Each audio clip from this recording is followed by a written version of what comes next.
What's up, everyone? All right, so today, first red day recap after 9 consecutive green days. An amazing hot streak, I think around $70,000 of total profit, maybe closer to 80,000. A really awesome hot streak. And all hot streaks have to come to an end sooner or later, but today was such a frustrating end because on PRVB, up 300% on the day, I was actually up $8,000 on it. And then I got too aggressive near the top. I gave back all that profit, took trade number 2, down 11 grand on it. There was so much opportunity on the stock, so much money to be made, and I missed the easy opportunities early on, and I wasn't as aggressive on them. And then I overcompensated by being too aggressive at a high risk place near the top, which is sort of like, I don't know, classic aggressive emotional trading. And I don't know why I was that way today, but boy, I gave back my whole morning of profit, and I gave back everything I made on Friday. So, for me, last Monday I made 10 grand. Today I'm down 10 grand. I've been trading big size, bigger numbers, whipping around here. And so I'm gonna try to take this in stride, not think about the fact that $10,000 would buy like a used car, and just think about, you know what? It's fine. It's just one day, one step back. I'll be back at it first thing tomorrow morning, and I'll rebuild just like I always have. And all things considered, having had a $50,000 drawdown in March, this is nothing. I can get back, I can get through it, and I will. So I'll be back at it first thing tomorrow morning, 9:15, pre-market analysis. And as always, any questions, any comments on the trades today, leave them below, and I'll see you guys first thing in the morning.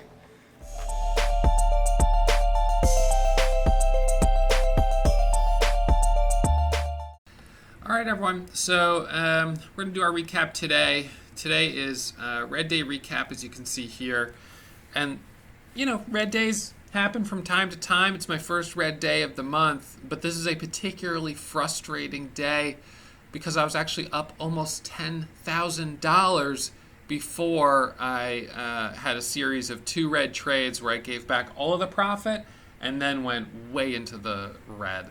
So this was all on PRVB. It's up 304% right now. I took a couple other trades on JAGX and ELTK, but these were both relatively small trades. This is a stock that made an incredible move this morning, and despite that incredible move, I managed to lose money on it. It's one of those things that for me is extremely frustrating. So this was not really on the watch list because by the time the bell was ringing, the float is 25 million shares, 24.6. So it's got a higher float, as you can see here. It's got 12 million shares of volume right now, and pre-market it was fairly crowded on volume. So pre-market the price was $11.25 with 1 million shares of volume, and I felt like, being above 10. Being a 25 million share float, I don't think this is the type that I should be aggressive on trying to do a scalp trade on. And so I really wasn't interested. I recognized that it had a trigger here at 11.98. And so that was the spot that I was watching, and the pre-market high was 12.90. So this level here and this level here were the 2 levels on watch, but I really didn't think a whole lot of it. Until I saw that it was halted right here on a circuit breaker. And I was like, wow, okay, it's halted at 11.68, impressive, and, let's kind of watch this coming out of a halt. And so as it came out of the halt, I started with a small size trade, buying it actually at 12.43. My first entry was 12.43. It popped up to a high of 12.70 and then dropped all the way to 11.75. On that trade, I ended up making like $400, a small kind of, small scalp, nothing big. And I was just like, okay, that was interesting. A little choppy there. And then it squeezes back up to 12.50. I get back in. I then scalp this break right here. And let me just find my order for that break. This one was, let's see, there we go. This was sort of the biggest trade I took on it. I took 9,000 shares right up here at 12.86, and it immediately broke 9,000 shares, and immediately broke, and I'm selling at 1305, 1319, 1334, 1339. And just like that, in this one little trade, I was up $4,500 on the day. I mean, that was a really solid trade. And then it kept going. And it kept going and kept going, as you can see. And so on this one, I added back. I did okay. I got myself up about $8,500 on it. And then where things took a turn, let's see, that's right here. So this was 10, 10, and 23 seconds. Let's see. Actually, this is where things took a turn. Yeah, so I sold from my 15, and I added back here at 10:23. So this was, where was this? Sorry, 19:23. So that was on this candle right here. I thought that what we were seeing was just obviously clear parabolic move, and now this with no resistance had room to go to 20, maybe 25. And so I took a starter here at 1923, and then I added with my hotkey. See, I was getting partial fills, and sometimes when I get partial fills, I get frustrated. And I'm like, dang it, I'm trying to get in this thing, getting partial fills, and so I just press Shift 1. And Shift 1 is now a hotkey not for 1,500 shares, but for 3,000. And then I added at 23 and 26. And that was right up here. It hit a high of 1965, and then it flushed down to 1750. And just like that, I stopped out at 1810 and 1774, and with 6,000 shares, lost $7,000. I just gave back my entire $8,500 of profit, and I was basically break even on the trade. And I was just like, whoa, okay, that was crazy. I'm frustrated. And then it rips back up here. It breaks 1930 and hits 1990. And as it ripped back up, I was like, wow, okay, it faked me out, but I bet it also faked out a lot of short sellers. I'm getting back in. I'm getting back in because I think it's going to break over the high, halt going up, and we're going to see that move to 20. So I got back in at basically the same price. It hits a high of 1990, but I didn't sell it because I was now going for 20 and a circuit breaker halt, and I stop out of that at 18 and 1750. And just like that, I lost 11 grand. So I went from being up $8,000 to down $11,000. That's a $19,000 reversed from the high a day to the low a day for my P&L on this stock, and I'm so disappointed. I'm so frustrated. I watched it through here. I flipped over to my IRA account and was like, and prepared an order here to get in at 1915, and I was like, you know what, Ross?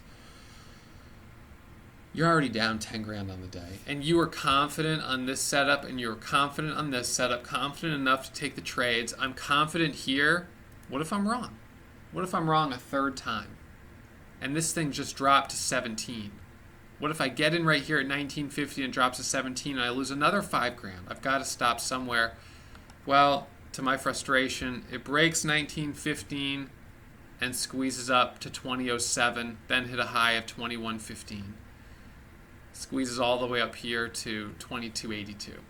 So it makes that move without me, and I'm just like holding my hands, feeling super frustrated that I'm the guy who somehow managed to make nearly $10,000 on it, give it all back, go down 11 grand, and then watch the stock, go all the way to 2282.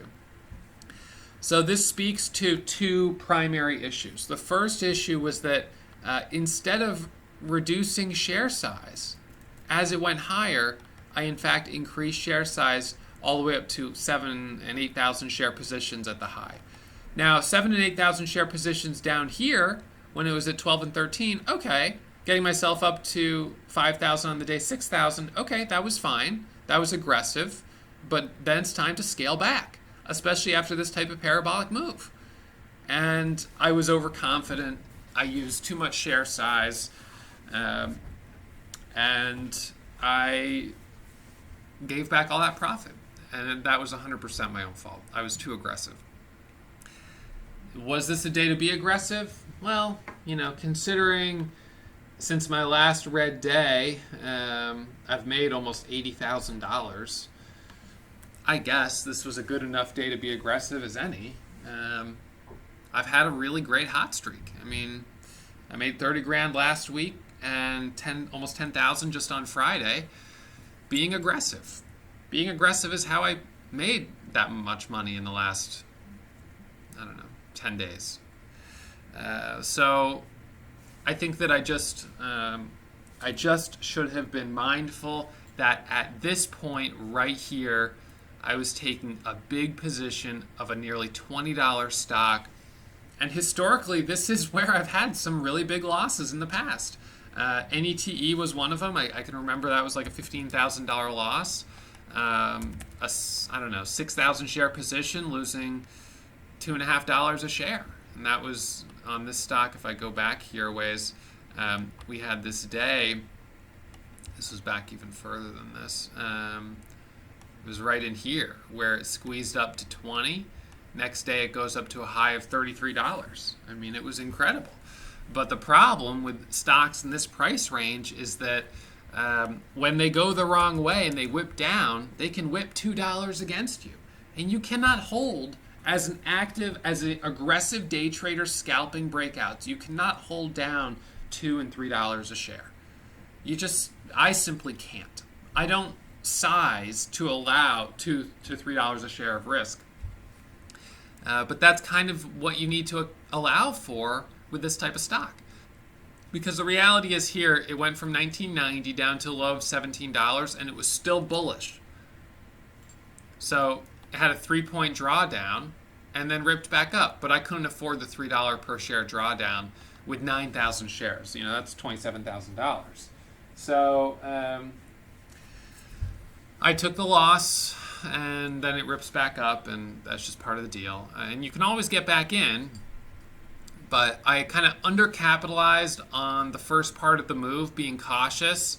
I then overcompensated for it by being too aggressive near the top, and that's sort of like that very typical emotional type of trading. You feel frustrated that you didn't do as well on it in the early part of the move because you missed the good entry, you didn't chase it, it then went anyways, and then you buy it high thinking, well, if it went that time, it'd probably go this time.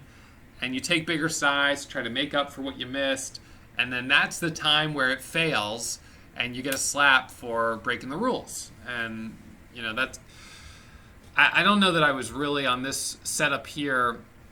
I think I genuinely thought it was going to go parabolic to 20, and I just wanted to ride the momentum. And I initially was trying to take smaller share size, 1,500 shares here. And granted, I was pressing the buy button 3 times, but I was being mindful, and then I was frustrated I didn't get filled. And in that place, I was willing to go ahead and chase it. And then once I was in, I was in and committed to it, and it ended up being the wrong call, and adding was a mistake for sure. So, yeah, I screwed this one up, and it's a good lesson, and fortunately, it doesn't do anything other than give back about 1 day of profit, which is good. 1 day in this current hot streak that we're in. But I could have done without it for sure, and I'd be much, much happier if I had been up on it, just period, up $5,000 or $8,000 or more. That would have been much, much better. But I needed, I guess, a little bit of a reminder to follow the rules. And this is a tough stock because you got away with chasing it all the way up to about here. And then this is where chasing started to give you some important lessons. You would have gotten stopped out there as I did, stopped out again here, dropped down here, squeezes up and gets halted, but then opens from the halt and drops down to 19, which rejects that level, then rips back up does a false halt at 22.82 and then drops all the way down. And then from here, it's just been stair-stepping for the most part lower. So no doubt this is not going to be a day that I look back on in December and I'm like, boy, that was, well, who knows. But I don't think this will be a day that I look back on as like, oh man, that was just the worst day of the year. This was a sloppy day where I was throwing around some big share size. I got myself up quite a bit, got aggressive, gave it back, and I'll end today down 10 grand, which will neither be my best day of the year nor my worst day of the year. It's just a kind of disappointing day that I'll bounce back from probably in no time at all. So last Monday I made 10 grand. This Monday on the 108th day of the year I'm losing 10 grand. I'll put the note in my calendar here. PRVB plus 8K and then minus 18K over traded. Sad face. It is what it is. Be back at it, of course, tomorrow as usual, and you know, I'm all things considered, today could have been certainly a lot worse. It could have been a lot worse if I had gotten back in way up here and then lost again. This is a day where a more emotional trader or a more emotional version of myself could easily lose 15, 20, or 30 grand. The stock certainly has the volatility to give you that type of loss with the account size that I have. And so I'm glad at the least that I was able to say, okay, you know what? I'm at my max loss. I can switch over to this account, but I'm not gonna keep trading. I could, but I'm gonna choose not to. So that's a victory. And you know, sometimes small victories are the best that you can get on a day like today. But take it and learn a lesson from it, and you know, live to trade another day. So that'll be it. I'll live to trade another day. It's not a $100,000 loss. It's not something I am going to spend months trying to recover from. It's just more frustrating than anything else because I was just too aggressive, and that by itself is just frustrating, and that emotion of frustration is going to linger for a little bit, but that's okay. So anyways, that's it for me. I'll see you guys first thing tomorrow morning. Hopefully we have some other good opportunities, and we can trade them in a way that's a little bit more dialed in. All right, I'll see you guys first thing tomorrow morning. If you're still watching, you must have really enjoyed that video. So why not subscribe and get email alerts anytime I upload new content? Remember, when you subscribe, you become a member of the Warrior Trading family.